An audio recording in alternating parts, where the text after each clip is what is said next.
There is a particular silence that belongs only to hospital rooms at night. It is not the silence of a sleeping house, warm with the breath of people who love each other, or the silence of an early morning before the world remembers itself. It is a silence that knows things. It presses down on the chest like a second blanket, and it waits. I became acquainted with that silence on the 31st day of my stay at St. Catherine's Medical Center, when I understood, with the kind of clarity that only arrives in the dark, that my son was not coming back. Welcome to Grey Hair Stories. Please like and subscribe to this channel. You can also share with loved ones. We would also like you to share your thoughts in the comment section. His name is Daniel. He was born on a Wednesday in October, when the trees outside the hospital window, a different hospital, a happier one, were doing what October trees do, blazing and letting go at the same time. I was 31 years old and I had never loved anything so immediately, so completely, as I loved that small, squinting, furious face. He smelled like flower and sea air. He gripped my finger with a strength that startled the nurse. I thought, this one will hold on.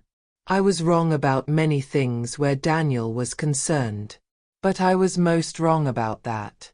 I had come to St. Catherine's on a Tuesday evening in late January, when the cold had that particular meanness it gets in the third month of winter, the kind that has stopped being a novelty and is now simply a character flaw of the universe. I had been having dizzy spells for weeks, small, dismissible episodes that I had been successfully dismissing, because I was 71 years old and I had things to do. The house needed its gutters cleared. The Henderson's cat kept finding its way into my garden. I had a novel 3/4 read on my bedside table, and I resented anything that came between me and its ending. A dizzy spell was not going to win. Then I fell on the kitchen floor, and the floor won. The paramedics were kind. The doctor who saw me in the emergency room was young enough that I found myself worrying about whether he was getting enough sleep, which is, I suppose, a very motherly way to receive a diagnosis of moderate ischemic stroke. My right side had been affected, not severely, not devastatingly, but enough. Enough that I could not go home to the gutters and the novel and the neighbor's cat. Enough that I needed what they called, with their clean clinical vocabulary, a period of inpatient rehabilitation. Daniel came the first morning. He stood in the doorway of my room for a moment before entering, and even then, even with the fog of medication and fear still thick around me, I noticed him standing in the doorway. I noticed the particular quality of the pause. He was checking, I think, to see how bad it was. Calibrating. He came in when he had decided it was manageable. He was 40 years old.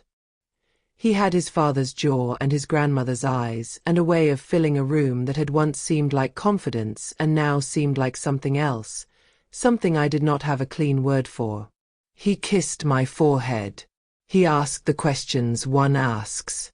He spoke to the doctors in the practiced, authoritative voice he used in his professional life, the voice that said he was in charge of the situation, the voice that had always made me feel, inexplicably, slightly smaller than I was. He came for 5 days. Then 4. Then 3. I told myself this was normal, that he had a life, a job, a schedule, that I was being unreasonable in the way that sick people sometimes are, calibrating affection by the hour of visits. I told myself all of this very competently and did not entirely believe any of it. On the 18th day, he brought her. Her name was Cassandra. She went by Cassie, which I found immediately telling.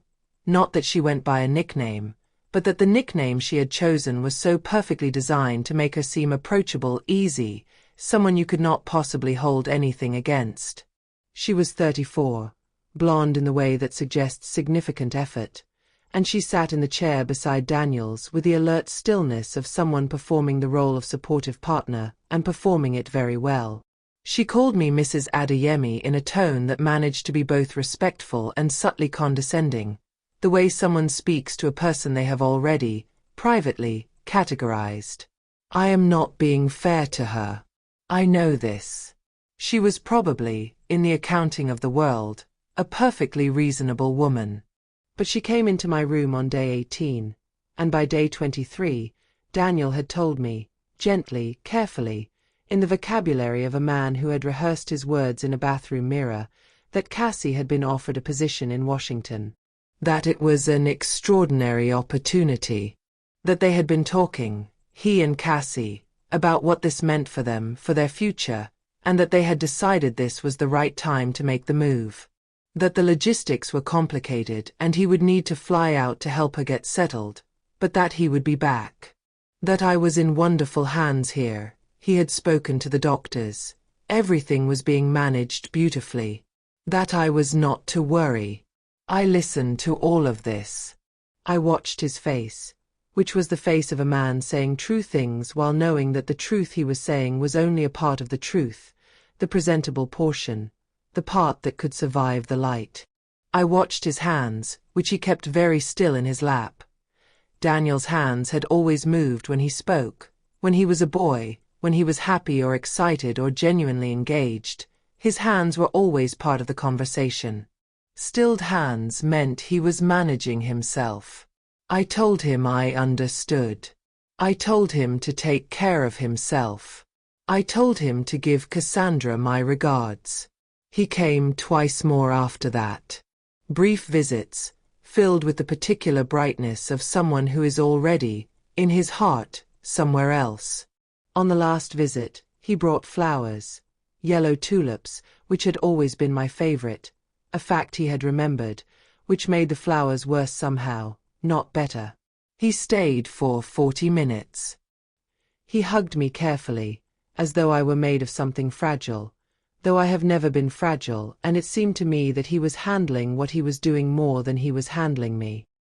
Then he was gone, and the silence came down. I lay in that room for 3 days in a state that I will not call grief, because grief has nobility to it. Grief implies a loss of something that was really there to lose. What I felt was quieter and more terrible than grief. It was the rearrangement of a belief I had carried for 40 years.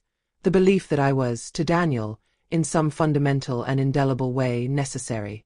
That whatever else happened, whatever distances developed, whatever Cassandra's arrived, I was the ground floor of his life. The foundation. You can neglect a foundation. You can build expensive things on top of it and forget it exists. But it is still there, structural, essential, holding everything up.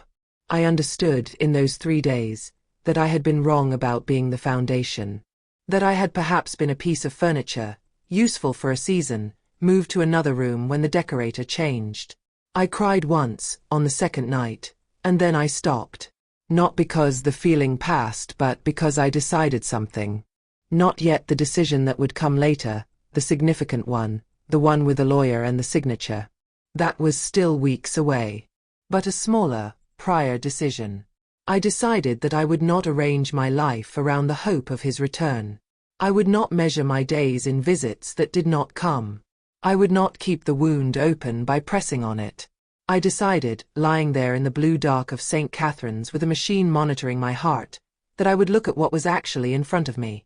What was in front of me, for the most part, was Yemi. Her full name was Olayemi Adebayo, and she had been working the day shift on my ward for 11 years. She told me this on the 3rd morning of what I privately thought of as my post-Daniel period, when she came to help me with my morning exercises and found me doing them alone, badly, with a stubbornness she would later say reminded her of her grandmother.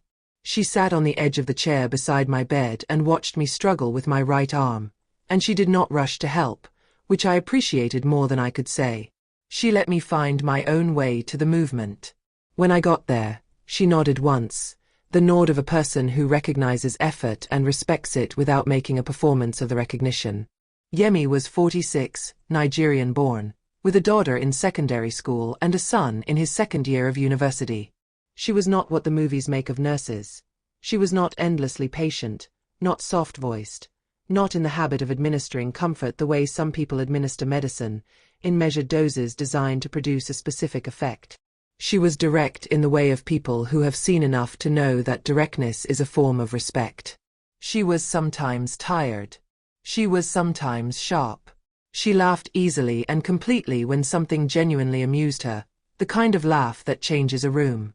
She did not treat me as though I were dying, which was the greatest gift she gave me in those early weeks, because the stroke had made me feel, in ways I could not always articulate, like a person standing on uncertain ground. As though the body I had inhabited for 71 years had revealed itself, finally, as not entirely trustworthy. There is something deeply disorienting about this. You spend your whole life in a body that simply does what you ask of it, walking, lifting, reaching, doing, and then one Tuesday evening it falls on the kitchen floor, and after that you're never entirely sure of it again. You look at your right hand sometimes and wonder what it will decide to do. Yemi treated me like someone temporarily inconvenienced. She treated me like a woman who would be going home. We began, slowly and without either of us intending it, to talk. It started with small things. She mentioned her daughter's school play, and I mentioned that I had once, in my 30s, performed in an amateur production of A Midsummer Night's Dream, which she found enormously funny for reasons she declined to fully explain. I told her about the garden, the way it looked in June, all the overconfident roses, the patch of lavender near the back wall that my husband Edward had planted the year before he died, and that I had kept alive for 12 years out of a combination of love and stubbornness in roughly equal measure. She told me about Lagos, which she had left at 22, and which she still missed in the specific, complicated way that people miss places they chose to leave. Not with regret exactly, but with a tenderness for the version of themselves they had been there. I learned that her husband had also died. 7 years ago, a swift and ugly cancer that had taken him in 4 months. That she had raised her 2 children alone since then, worked nights for 3 years when money was difficult, that she had a sister who drove her mad and a best friend who had moved to Toronto and that she called every Sunday morning. I learned that she had been studying for a further qualification in wound care management, studying at night after her shifts, because she wanted to specialize, because she had decided at 46 that it was not too late to want something new. I told her things I had not told anyone in years. About Edward, who had been the kind of man who made you feel that the world was fundamentally reasonable, who died on a March morning having never been cruel to anyone he'd met. About the years before Daniel, when I had worked as a secondary school teacher and had believed, earnestly and without embarrassment, that the most important thing a person could do was help a young mind understand that it was capable of more than it thought. About the way I had restructured my whole life around Daniel's, without quite realizing I was doing it, the way mothers do, quietly, incrementally, calling it love rather than what it sometimes also was, which was a slow surrender of self. She listened the way good listeners do, not simply waiting for her turn, but actually taking in what I said, turning it over, responding to it rather than to what she expected me to say. Sometimes she said nothing for a while after I'd spoken, and I came to understand that this silence was not absence but a kind of honor. She was making room for what I had said to exist properly before she moved past it. By the 6th week I was in St. Catharines. Yemi was the person I looked forward to seeing. I recognized this without sentimentality. I was 71 years old and I had learned, by now, not to dress up my feelings in false modesty or false grandeur. She was the person I looked forward to seeing. The days she worked nights and I did not see her felt slightly less furnished than the others. I began to understand something about the nature of care. Not medical care. I had received a great deal of that and it was doing its efficient work, but the other kind. The kind that is simply one person paying attention to another. Not out of obligation or guilt or the complicated arithmetic of family, but out of something that could only be called, without embarrassment, the choice to show up. Yemi showed up. She showed up on mornings when she was clearly tired, when she had, as she sometimes mentioned, been up half the night with her daughter or with a difficult case on the previous shift. She showed up without making me feel that her showing up cost her anything, though I knew it did, because everything costs something, and the people who pretend it doesn't are usually making you pay. Daniel, for all his tulips and his careful hugs, had not shown up. Not truly. He had performed the motions of showing up while always, in some essential way, remaining at the door. The decision about the will did not arrive dramatically. It did not come to me in a flash of anger or a moment of tearful resolve. It came quietly, in the way that the most important decisions often do, as a recognition of something that had already, in truth, been decided, long before the conscious mind caught up. I had made my will 14 years ago, the year after Edward died, when the reality of mortality had presented itself with the kind of bluntness that only a spouse's death can provide. The house. The savings. Not a fortune, but 40 years of careful living, of small pleasures chosen over large ones, of not wasting. Some jewelry. The sum total of a life that had been, whatever else it had been, honestly constructed. All of it was to go to Daniel because he was my son, because that is what one does, because I had not, at 67, been able to imagine a different architecture for my affection. I lay in my hospital bed on a Tuesday. It is strange how many important things in my life have happened on Tuesdays, and I thought about the house. I thought about Daniel walking through it after I was gone, perhaps with Cassandra beside him, the two of them discussing what to keep and what to sell, opening the drawers of the desk where I kept Edward's letters, standing in the back garden near the lavender. I had always assumed this image with a kind of peaceful acceptance, the way one accepts the necessary transfer of things. It is natural, one tells oneself. It is the order of things. But lying there on that Tuesday, something had changed in the way I saw the image. It was not that I felt angry. Anger, I had largely spent. What I felt was something more precise than anger. I felt the wrongness of it. A wrongness as clear and objective as a wrong note in a piece of music, audible to anyone with ears to hear. The house did not feel any more like a natural inheritance. It felt like a reward. And I could no longer find the justification for rewarding him. I thought about what Yemi had said to me once, in that offhand way she had of delivering things that mattered. We had been talking about her children, about the things she wanted for them, and she had said, meaning it practically, about studying, about effort, that love without accountability was just indulgence dressed up in better clothes. She had said it and moved on, because it had been a small point in a larger conversation. But I had carried it. Love without accountability was just indulgence dressed up in better clothes. I asked the ward receptionist for the name of a solicitor. She gave me 3. I chose the woman, a Ms. Patricia Osei, because the name made me think of someone who would be efficient and unsentimental, which was precisely what I needed. I was right. She came to St. Catherine's on a Thursday morning, small and precise in a dark blue suit, with a briefcase and reading glasses and the particular quality of attention that good lawyers have, the quality that suggests they have heard stranger things than whatever you are about to say and found them perfectly manageable. I told her what I wanted. She did not blink. She asked the questions that needed asking, about my mental capacity, which she was required to establish and which I established with, I think, a certain amount of tartness, about the specifics of my estate, about my intentions.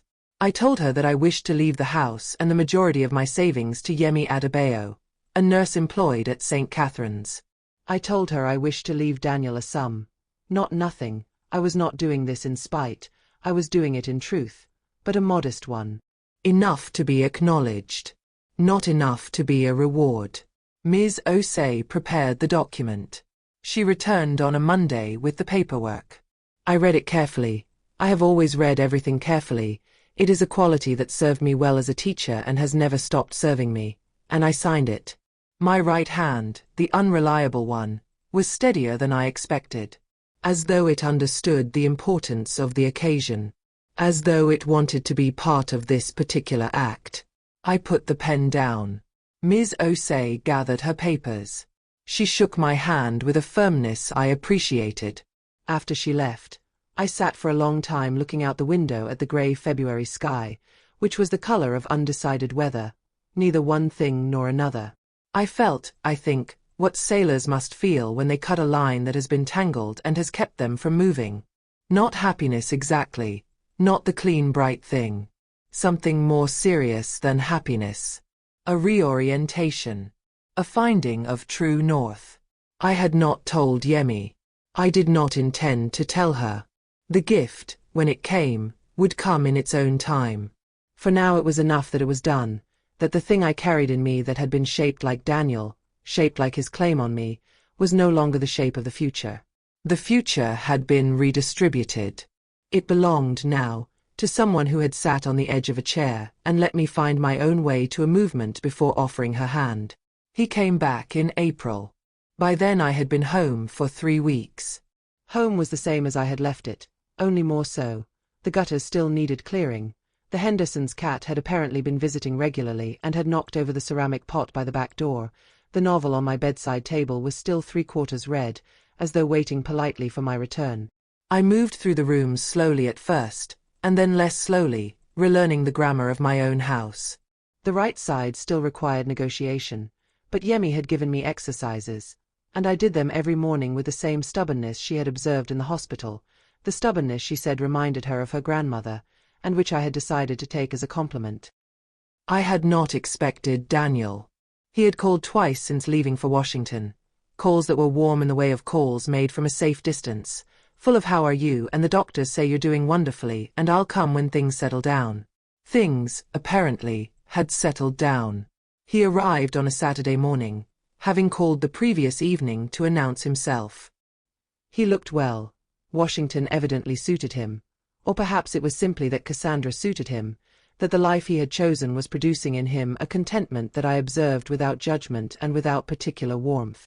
He had brought a bottle of wine and a small plant for the kitchen windowsill. He had also brought news. He and Cassandra were engaged. He showed me a photograph on his phone of the ring, which was large and expensive and very much what I would have expected Cassandra to have. I congratulated him. I meant it, or meant the part of it that wished him well, which is not nothing. He sat across from me at the kitchen table, and there was a quality to the sitting, a weight to the afternoon, that told me something was coming. I have been a mother for 40 years. I know when someone is building toward something. He had spoken to someone. A cousin, perhaps, or someone at the solicitor's office. I never learned exactly how the information had reached him, because in the end it did not matter. What mattered was that he knew. He knew about the will. His voice when he got there was careful in the way of someone who has rehearsed carefully, and underneath the care there was something with more heat to it, something that rose as he spoke, that became by the end of his speech less careful and more raw. He used the words I had anticipated. Family. Blood. Everything you built. What I deserve. I waited until he was finished. I have sat in enough difficult conversations to know the value of waiting until a person has fully emptied out what they came with. It is more respectful than interrupting, and it is also, in its way, more devastating, because it makes clear that you have heard everything and are not, as a result, changing your mind. Then I spoke. I did not raise my voice. I was 71 years old and I had left shouting behind me somewhere in my 50s, where it belonged. I told him that I had lain in a hospital bed for 7 weeks. I told him that in those 7 weeks I had thought about many things. About Edward, about the years I had spent teaching, about the garden, about the nature of care and the people who provide it and what they deserve from a world that often forgets to acknowledge them. I told him that in those 7 weeks, I had been shown, with a clarity that only comes from a hospital room at 2 in the morning, what presence actually looks like. What it costs and what it is worth. I told him that I loved him. I said this first and last, as a frame around everything else, because it was true and because I needed him to understand that what I had done was not an act of hatred. It was an act of honesty. It was me, finally, after 71 years, arranging my life to reflect what I actually knew rather than what I wished were true. I told him that he had made his choices. Washington. Cassandra. The life he was building. These were not wrong choices, I said. They were his choices, and he had every right to make them. But choices, I told him, have weight. They mean things. When you choose something, you are also, always, choosing what you are not choosing. He had not chosen to be present. And presence, as it turned out, was the thing I had to give. He sat across from me at the kitchen table, and I watched his face work through several versions of itself. Anger, and beneath the anger something more painful, something I recognized as the beginning of understanding, though he was not ready yet to let it in. He was 40 years old, and he had come here expecting to argue, or perhaps to appeal, and I had given him something that could not be argued with or appealed, because it was not a judgment. It was simply the truth, stated plainly, by a woman who had earned the right to her own truth. He left without the reconciliation he had perhaps hoped for, and without the reversal of the will he had perhaps expected. He left with what I had given him, the knowledge that his mother had loved him, still loved him, and had loved him clear-eyed enough to tell him who he was. The door closed. I sat for a while at the kitchen table. Outside, through the window, April was doing what April does, making extravagant promises with its light. I told Yemi about the will on a Wednesday in May, when she came for tea. She had been coming for tea since I left the hospital. This had begun practically, a follow-up visit, she had said, making sure I was managing the exercises, eating properly, not doing anything the physio had forbidden. But the follow-up visit had become a regular Wednesday, because that was her day off and because we had, by then, established between us the kind of friendship that makes its own time, that requires no particular justification beyond the fact of itself. I told her simply, directly, the way she had always spoken to me. I told her what I had changed, and why, and what I wanted her to know about the why, not the legal facts but the human ones. I told her about lying in the dark and measuring what care actually was. I told her about Edward's lavender. I told her about the document and the steadiness of my right hand, which I had taken as a sign. She was quiet for a long time. Outside, the garden was fully itself. The roses had come in early and were doing their overconfident thing, and the lavender near the back wall was exactly the soft purple-gray that it always was in May, the color of something that persists. She said that she did not know what to say. I told her that she did not need to say anything. I told her that this was not, or not only, a financial arrangement. It was a statement. It was me saying, as clearly as I knew how to say it, that the people who show up matter. That what she had given me, her time, her attention, her willingness to sit on the edge of a chair and let me find my own way to a movement, had value, had weight, had, in the accounting of my life, meant more than I could repay with anything smaller. She cried briefly, in the unsentimental way she had, quickly, completely, without apology, and then she was done. She picked up her tea. She told me that her daughter had been offered a place at university to study medicine. She said it as if it followed naturally from what I had said, which I suppose it did. We sat in the back garden in the May afternoon, the two of us, and the lavender moved a little in the wind. I am 71 years old and I have outlived a husband and a version of my son and a belief about what family obligates us to give each other. I lay in a hospital room at 2 in the morning and listened to the silence and found, to my surprise, that I was not afraid of it. I have held a pen in an unsteady hand and made it steady by the force of knowing what I was doing and why. I do not know if Daniel will come back. I do not know if what I said to him will grow, in time, into something he can use. Some understanding that lands differently at 50 than it did at 40, that he will carry with him and one day, quietly, recognize. I hope so. I hope this for him, not for me, because I am done hoping things about Daniel for my own sake.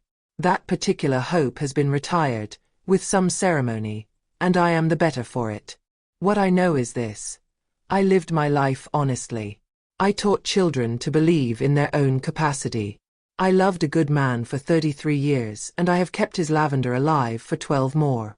I lay in a hospital bed and was seen, genuinely seen, by a woman who had no reason to see me beyond the fact that she was the kind of person who looks at other people when they are in front of her. And I rearranged the future to honor that. The lavender is coming in well this year. The roses are overconfident, as always. The Henderson's cat is in the garden again, doing exactly as it pleases, which I have decided to take as a lesson rather than a grievance. I am, it turns out, not the kind of woman who is left. I am the kind of woman who decides what remains. Thanks for watching. If this story inspired you, please don't forget to like and subscribe to this channel.